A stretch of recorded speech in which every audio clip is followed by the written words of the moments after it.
1994-yil 4-mart O'zbekiston Respublikasi Favqulodda vaziyatlar vazirligi tashkil topgan sana. Qayd etish lozimki, mamlakatimizda olib borilayotgan islohotlar va yangilanishlar jarayonida tashkilot jamoasi ham o'ziga yuklatilgan mas'uliyatli vazifani sidqidildan bajarishga harakat qilib kelmoqda. Bugun Favqulodda vaziyatlar vazirligi tizimiga bir nazar tashlaydigan bo'lsak, barcha sohalar kabi Favqulodda vaziyatlar vazirligi tizimida ham tub islohotlar amalga oshirildi. Buning natijasida sohaning barcha moddiy texnik bazasi tubdan yangilandi. Bundan tashqari harbiy xizmatchilarimiz va xizmatchilarimizni xizmat olib borishlari uchun zamonaviy binolar topshirildi. Bu binolarda xizmat qilayotgan harbiy xizmatchi va xizmatchilarga barcha qulayliklar bugun zamon talablari asosida tashkil etib berildi.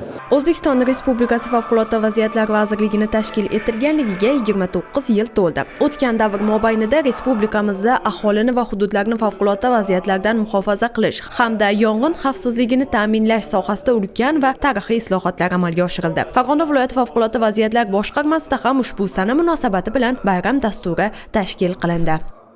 Boshqarmamizda bayram tadbiri o'tkazilmoqda. Bugungi islohotlardan har bir jabhalarida Favqulodda vaziyatlar vazirligi o'z xizmatlari bilan ishtirok etadi.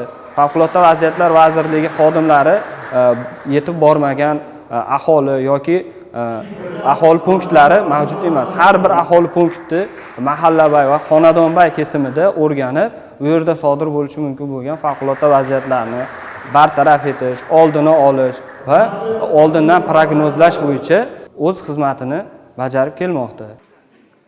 Ishonch bilan aytish mumkinki, Favqulodda vaziyatlar vazirligi tizimi xodimlari bundan keyin ham o'z vaqtida ogohlantirish, qutqarish va yordam berish shiori ostida aholi va hududlarni favqulodda vaziyatlardan muhofaza qilish tadbirlarini uyushqoqlik bilan amalga oshirib, el-yurt xizmatiga kamarbasta bo'lib boradilar.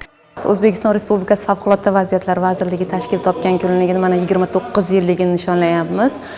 Bundan juda ham xursandmiz. Mana bugun katta tadbir arafasidamiz. Taqdirlanishlar va bir qancha rag'batlantirishlar, bundan juda ham xursand bo'ldik. Mana shu 29 yil mobaynida bizga qulay shart-sharoitlar biz xodimlarga yaratilib kelinmoqda. Yaratib berilayotgan mana shunday imkoniyatlardan foydalanib, biz xalqimizga chin dildan sadoqat bilan yanada ilhomlanib xizmat qilib boramiz.